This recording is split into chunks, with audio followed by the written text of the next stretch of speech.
Welcome to my new video.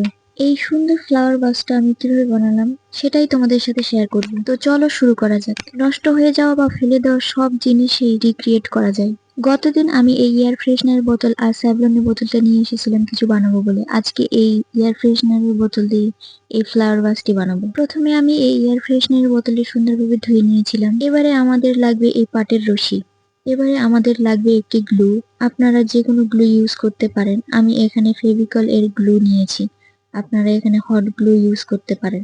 আমার কাছে hot glue ছিল না, তাই আমি ফেভিকল দিয়ে কাজ চালিয়ে নিচ্ছি।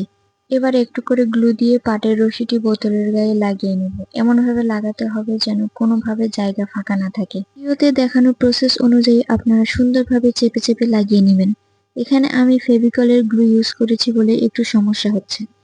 আপনারা হট গ্লু ইউজ করবেন, তাহলে দেখবেন পাটের রশিটি খুব সুন্দরভাবে লেগে গেছে।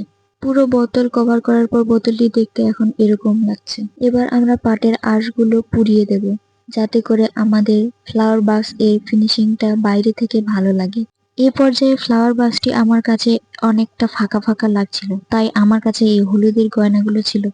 তাই ভাবলাম এই ফুলগুলো এখানে বসিয়ে দেওয়া যাক। আমি ফুলগুলোর গায়ে বেশি করে ফেভিকলের গ্লু লাগিয়ে দিলাম, যাতে করে ফুলগুলো খুলে না আসে। ফুলগুলো লাগানোর পর কিছুক্ষণ এখানে চেপে ধরে রাখতে হবে, যেন এটা খুলে না আসে। এবার আমাদের ফেলে দেওয়া জিনিস দিয়ে ফ্লাওয়ার ভাস রেডি। আবার দেখা হবে নেক্সট কোনো ভিডিওতে। আল্লাহ হাফেজ।